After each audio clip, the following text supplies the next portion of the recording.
Danny, this is a true pleasure, man. Welcome to On the Road to Rock. Are you prepared to be on the road to rock? I guess that's the We're gonna question. find out, I guess. How's everything been going, man? What's been up? Amazing, actually. Really good. Happy to get our song out there and to the people, and can't wait to get more songs out there. You know. Yeah, absolutely. I mean, so the single that you're referring to is Light Me Up. The video's been out for about 3-4 months now. Great Yeah. song. Really enjoy it. What was sort of this kind of a loaded question because the Outliers have kind of a there's kind of a complicated situation that brought you guys all together here. So talk about the genesis of the Outliers first of all, and kind of what led you guys. Because as far as I understand it, you were kind of the last piece of the puzzle here. I really was. Yeah. I was the last piece. Maybe second choice too. Now that I think about it, I got a bone to pick with my guitar player. No, I'm just kidding. I'm just messing around. My buddy John, we know each other from when we were kids. I'll call us kids. We went to college together, and we lost touch for a couple of years. I was filming a music video, and he was also a videographer. Yeah. So he filmed my first video with my previous band. Then I hadn't heard from him in 15 years. I mean, we were all off on our own musical journeys.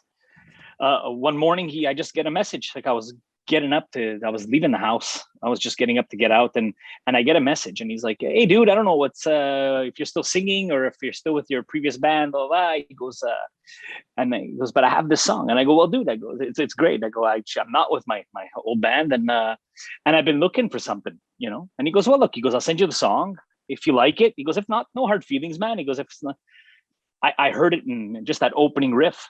I knew it. I knew right away. I go, "I feel this." So I delayed, of course, leaving the house. I had to put it on my iPhone so I can listen to it in the car, plug it into the stereo, and I just listened to it the whole day. And maybe about 2-3 hours later, I'm not even home yet, and I'm already like coming up with melodies and ideas for the lyrics, and I'm like, okay, this is good. So when I got home, I just like closed myself up in my back room, get some privacy, and I just started recording ideas. And the chorus was good, and I just had to work a couple of extra days later on the verses, but the chorus was just almost instantly done. Well, the song's great.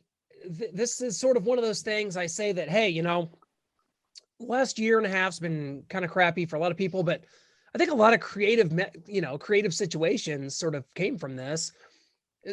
Can we officially call the Outliers a product of quarantine here, and kind of what's the future hold for you guys here now that you have this first song out?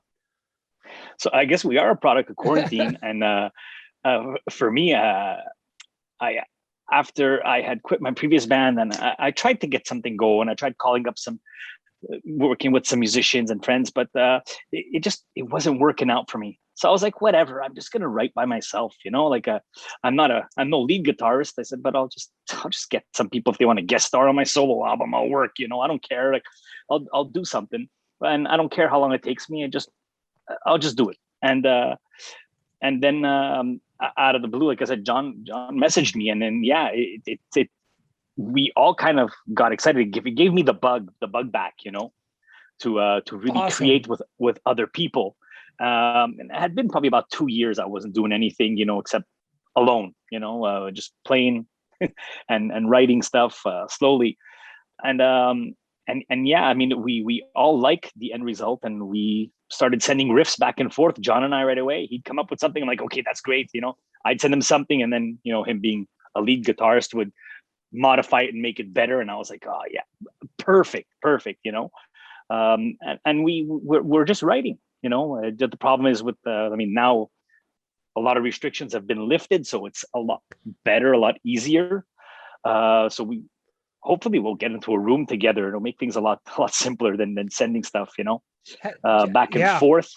And what about if you change this? And then you have to go re-record it all over again. It's like the jam room, jam room. People like to be professional, call it a rehearsal studio. No, jam room. Right. I like that. Jam it out. It's never a rehearsal studio unless you're rehearsing for tour. You're jamming out songs to get them done properly. And is that in the future for you guys? Do you feel like live performances are going to be a part of this going forward? We've briefly discussed it. I mean, we're just having fun recording. Well, we're recording one song and soon a second, which is partway ready. We can't wait to release that one. But, maybe we're going to say, yeah, it's good, but we'll just save it for the album. Maybe we won't release that one right away, but maybe we will. We're taking it one day at a time. No stress, no pressure. It's fantastic. I think works great. Well, you, as I understand, are from Montreal. To kind of talk about your upbringing in music and growing up in Montreal and kind of what the living there maybe you were exposed to as a Canadian and what kind of music you were kind of digging growing up and what kind of your influences are. Music was always all around. My uncle played guitar. So all the family occasions, he's strumming an acoustic guitar and the family is singing along and having a good time. And all occasions, like my uncle always had he'd keep it in his trunk. And if by chance he didn't have it, he'd drive home and go pick it up. He goes, everybody want to sing? Okay. He'd leave and come back with his guitar if by chance he forgot it, And so I was always exposed to music and I would just, I liked it. I think from a young age, this is going to sound really dumb, but I don't know if it was mine or my brother's, but there was like a California Raisins LP. Remember the California Raisins? I do. Those stupid little, yeah. But I can't even tell you what they were, the mascots for. But I think we had that album somewhere, and there was all remakes, and it was all remakes of good music, with their voices. If I can think that far back, my brother had a subscription to one of those music services. You buy one cassette and you get 10 free. So yes, he had a bunch of stuff. Columbia House, right? Is that it? BMG. That was the other one. Columbia House and BMG. And that's it. Yeah. Well, yeah, all of us got duped by that at some point. Yeah, we've all done that. Yeah. It's like, wait, you have to pay $20 at the end. Yeah. And awesome. And so then there was like some more like some rock albums on there. Like my brother would get like Bryan Adams. My brother, let's say, bought it because it had the songs that were on the radio, but he had some cool rock songs on there. Besides Summer of '69 and stuff like that. But I think the song "Kids Wanna Rock." I think it's on the B side of that. Was it Reckless, his first album? Yeah, Reckless. Yeah, it's Reckless. So so that was like, I guess, my first thing. But then I'll always give props to my older cousin who introduced me to Motley Crue, and then from there it was like, forget it, man. I love this music. I love music. You mean I play music and I get the chicks like that too, or? Well, I guess the proof is the proof in the pudding on that. Maybe so. What was your first concert? Do you remember what that was? Oh yeah, of course. Oh my God, Guns N' Roses, Metallica. You were at the '92 Guns N' Roses. That's the 92, that's the one where James Hetfield got burned, right? Yeah, and then Axl Rose left the stage, and the fans lit everything on fire. Yeah. I was a kid. I begged my parents, strict Italian parents, straight off the boat, and didn't like the fact that I would like rock music. And I begged, and so it was myself, my cousin, one of my friends, and the only reason we were allowed to go is because his older cousin was going to be there, and she was going to watch over us. It's the only reason I was allowed to go, and then the place catches fire. Oh my God. That's one of the most insane things I've ever seen. Yeah. The funny thing about that, we're kind of linked in that way, as I think this happened before the Montreal thing, but here I live in Kansas City, Missouri, and St. Louis. It's about 4 hours. St. Louis, and there was a situation very similar to what happened there. And they tore up a brand new amphitheater in St. Louis, the Riverport Amphitheater, like right after it opened. Guns N' Roses, another riot that just seemed to follow Guns N' Roses around during those days. So it really did. Very unfortunate, because I love Guns N' Roses. I love Metallica. And I've seen Guns N' Roses since in the latest incarnation, and it was all good. There was no problems. So, well, so what do you see? I think that when people are getting this, what has the reception been like that you hear from people when it comes to your music, when it comes to especially this new single, "Light Me Up"? What's been the reception like that you hear when people are listening to this? What do you hear? Because I really think this is a winner here. Well, thank you, first of all. but a lot of people are giving us the same thing, like you said. People are like, wow, why am I not hearing this on the radio? And I'm like, oh, I don't know, because we're not paying off the right people. Yeah, right. There you go. I mean, it's been submitted everywhere. So I mean, it's just up to people, I guess. They, if you bust chops a little bit, you just keep calling places, maybe they'll play it. Right. So I guess that's the only thing. But yeah, the people are being very positive to it, very open, very receptive to the song, and it's just it wasn't done on purpose, but it's just like, it's like a don't bore us, get to the chorus. It just happened right away. It's like jump into the song, jump into the chorus, and it's like if you're not singing along by the second chorus, then there's a problem, Yeah, I think that this kind of music is a bit missing from definitely from American rock and roll. I know, I mean, you live in Canada. We all we share a border, and we have a lot of similar styles of music, similar culture. I mean, all that. So do you feel like that kind of simplicity and hooks and melody are kind of missing from rock today? Because I definitely do. I completely agree. I love music, and like I told you, I have from an early age. And this is just one person's opinion. I mean, I'm nobody. I try and discover new music because I love music to such a degree. It's crazy, and I have satellite radio, and I'm trying to listen to all the new rock, and it's like, this is not even rock. The singer sounds like he's singing rock, but I don't know what all that crap in the background is. It's what happened to just writing something and not like overproducing or putting all this electronic stuff in the back. It's like, well, this is not rock music. It's something else. I want rock, the good old rock and roll.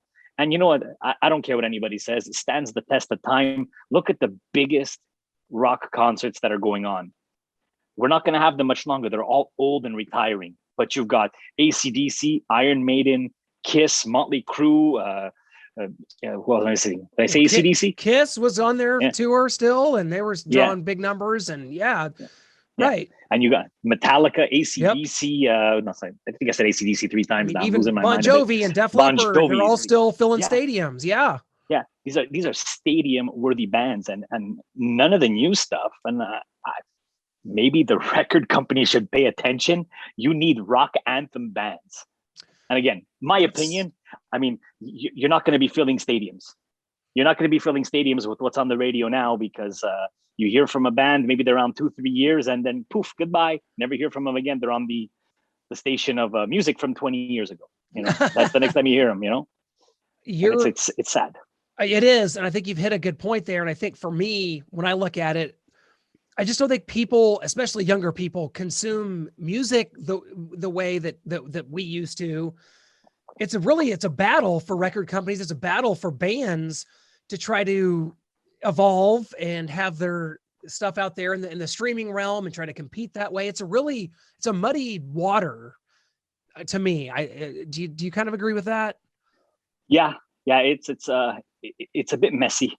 Yeah, it really is. Yeah. It is. And I don't know what that means for the future. We see, and I think that like you guys did it right. You release a video. I think it's good to get that visual out there. I think a lot of bands, or even some of the major rock bands out there today, will get a video out there first. It's important to get, the video on YouTube, because that's consumed by so many people and you never know who might see it. I think that's a good way to do it. So for you guys, what do you think the timeline is? So you have another video here pretty soon. What do you think the timeline's looking like? We've got another song, which is almost there.